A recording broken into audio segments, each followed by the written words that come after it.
gerar lanjede jolli shekaat me kayeta lelure ot me kayeta lelure ummata oromoo dhibbanitti amanan ummata dhugaa qabu akka ta'e ummata tokkummaa cimaa qabu akka ta'e shufuroon gandaaf amantiin fiffiid gabaan oromoo isinitti himu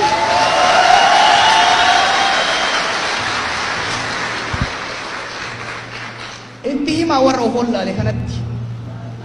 gabaan oromoo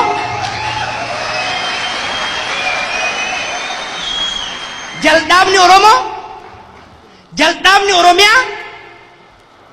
liishoon isaa dhiiga qabsaa'otaatiin tolfame girgiddaan isaa muyni isaa lafee goototaatiin dhaabame abadan jumlaa malee chirichaaroo hin bitatu kana itti himaa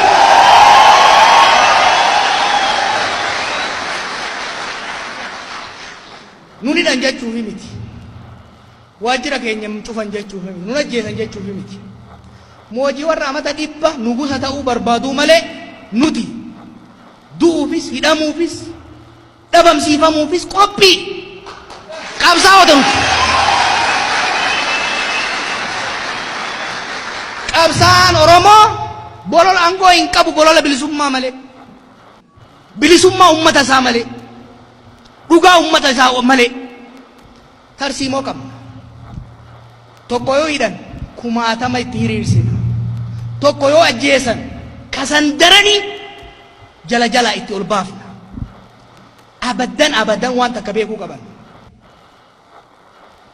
ji'a as deemu filannoo as deemu kanarratti jaalatanii jibbanii wixxifatanii ka danda'an nu keessaa ajjeesanii hidhanii ummanni oromoof oromiyaa akkan isin argu kanattin arga mootummaa isaa ta'u inuma filata bakka inuma filata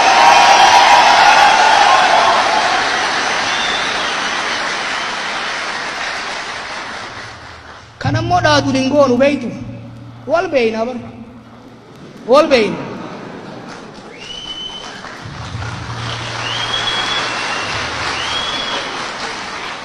amma isaan maal yaadan beeytu miseensa miliyoona 7 qabnaa jedhan 70 kenna caalaa onneef dhugaa qaba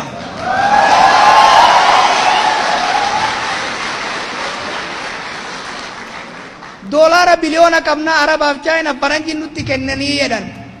midhaan kunnaa takka gabaree kennati caalaa hin sodaatina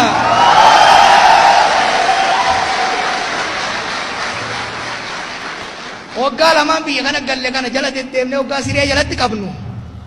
ciraan siree birallee ijaaraa turre beeki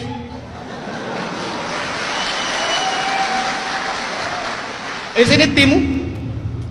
biyya tana qabalee irraa haga federaalatti qabsaa'ota oromoo jaarree jirra hin sodaatina hin shakkina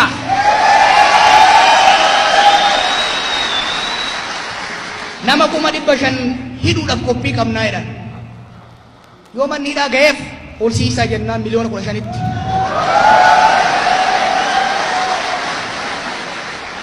dhugaa rabbii isinitti himu miliyoona 50 kana yoo hidhan abadan oromoon inni wabilisoomti mootummaa